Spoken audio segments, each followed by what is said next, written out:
I'm here with Tariq Abu Khdeir. Tariq, a lot of people have seen the video of your brutal beating by Israeli soldiers. It's really pretty difficult to watch, and I remember you mentioning that basically this happens to Palestinians all the time, and it's only because you happen to be an American citizen that this has gotten that kind of focus. We actually have a question from our community specifically on that point. Nasir here asks, at what point during your detention did the people detaining you realize that you were an American citizen, and how did that change the way you were being treated? It wasn't changed at all.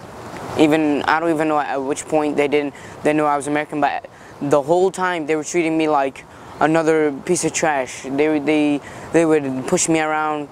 Whenever they'd handcuff me and leg cuff me, they'd try to trip me when I'm walking in the hallways, and so disgusting. Effectively, pretty awful treatment. Definitely.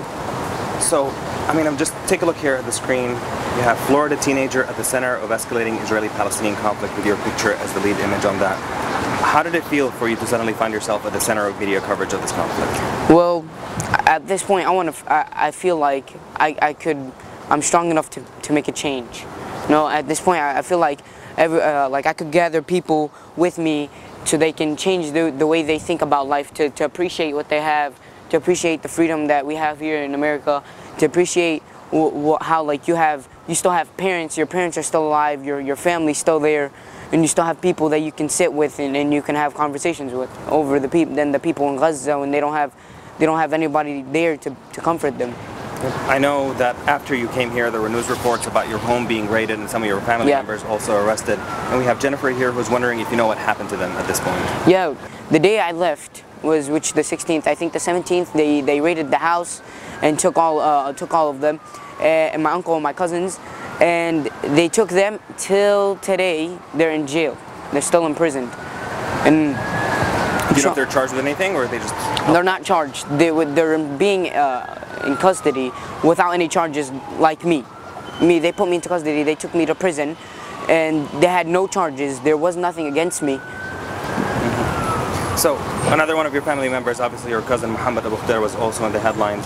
He was seemingly kidnapped by Israeli extremists and murdered in the most horrible way imaginable. Very appalling. Certainly that's been what everybody knows about him, but we have Ahmed here from our community who would like to know a little bit more about the person that he was. Yeah. Can you tell us about what you would like the world to remember? Well, Muhammad was actually my best friend. He was really close to me. He was a really cool person. He would laugh a lot. He'd crack so many jokes. He would be like the kind of person that's always happy.